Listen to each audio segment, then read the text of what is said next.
Alright, we are going to start our in-cab inspection.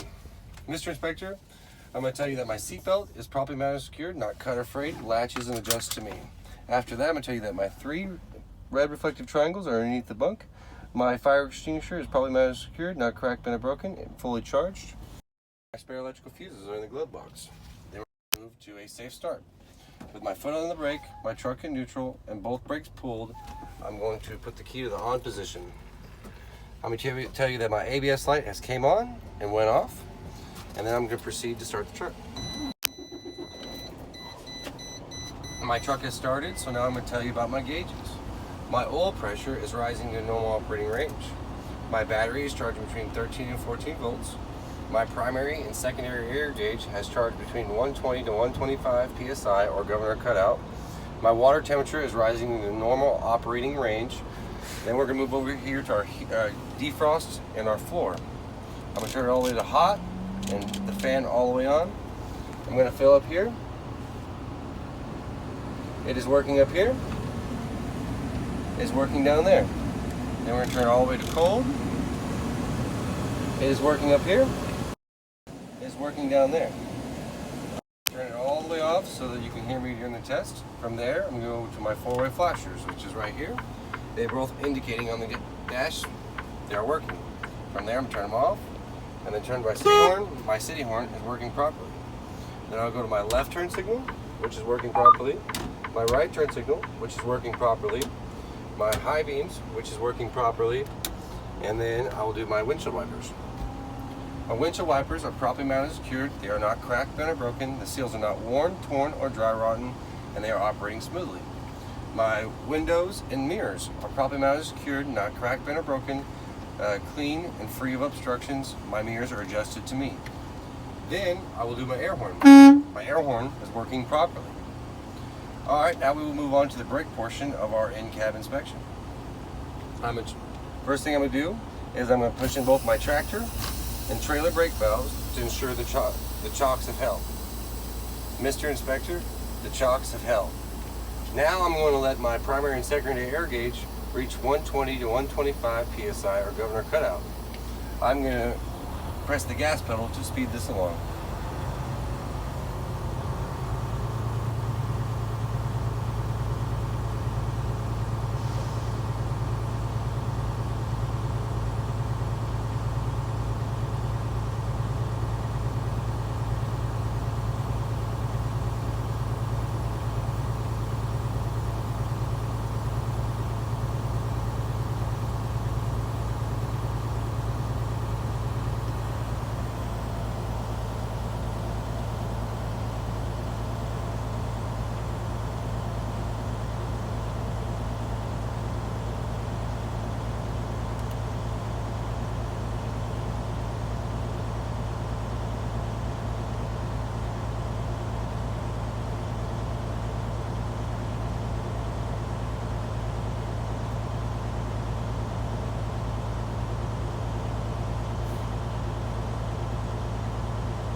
Mr. Inspector, my primary and secondary air gauge has reached 120 to 125 psi or governor cutout.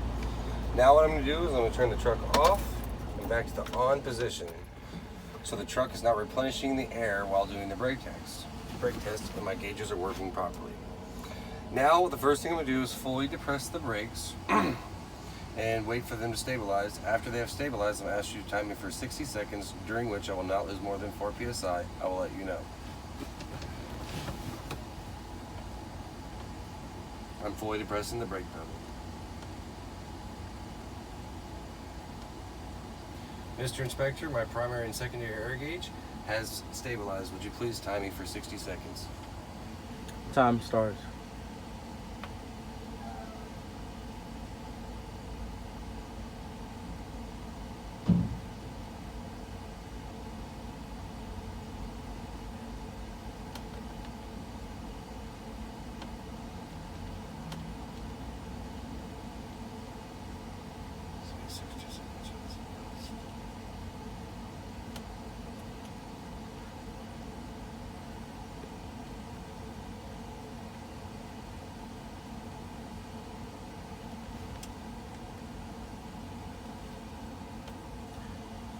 60 seconds is up. We have not lost more than 4 psi in 60 seconds.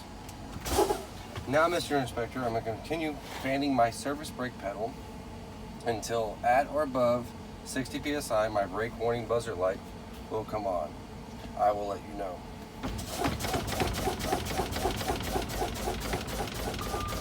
Mr. Inspector, my brake warning buzzer light has came on at or above 60 psi. I'm going to continue to fan my brakes between 20 and 40 psi. Both my tractor and trailer brake valves will pop out. I will let you know.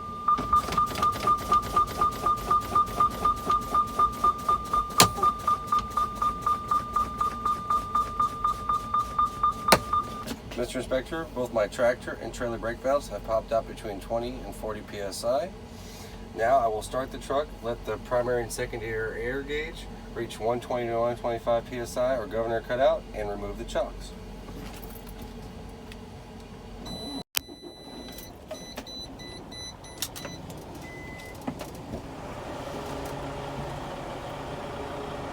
I'm moving the wheels so that the chocks are easier to remove.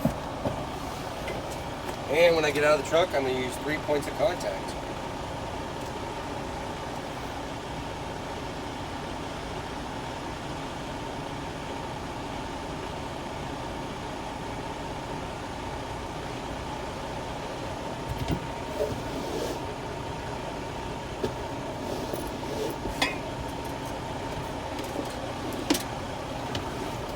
On the end of the truck, I use 3 points of contact, and I'm going to put the seatbelt on and wait for the truck primary and secondary air gauge to reach 120 to 125 psi or governor cutout. I will press the gas pedal to speed it along.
Mr. Inspector, my primary and secondary air gauge has reached 120 to 125 psi or governor cutout. Now we're going to proceed to the tug test of my in-cab inspection. What I'm going to do is, with my foot on the brake, with the truck in drive, push in the trailer brake valve to test the tractor brake valve. I'm going to put my foot on the gas to test the tractor brake. I press the gas pedal and the tractor brake is held. Now I'm going to put the truck in neutral, pull the trailer brake. Now I'm going to push in the tractor brake to test the trailer brake. Put the truck back in drive, and then push the gas to test the trailer brake. Mr. Inspector, the trailer brake valve has held. Now I'm going to pull both brakes and let the air pressure build to 120 to 125 psi or governor cutout before we move on to the service brake portion of our in-cab inspection.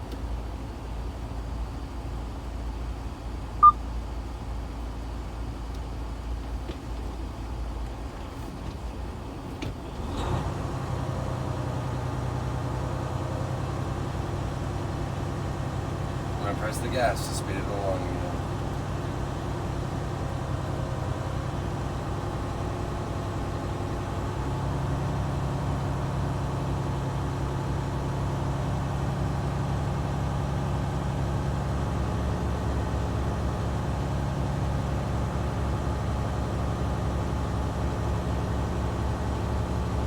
Mr. Inspector, my primary and secondary air gauge has reached 120 to 125 psi or governor cutout. Now I'm going to push in both my brakes put my foot on the brake, and then I'm putting it into drive. We're going to proceed to 5 miles an hour, and I'm going to fully depress the service brake. The truck will not veer left or right. I will let you know.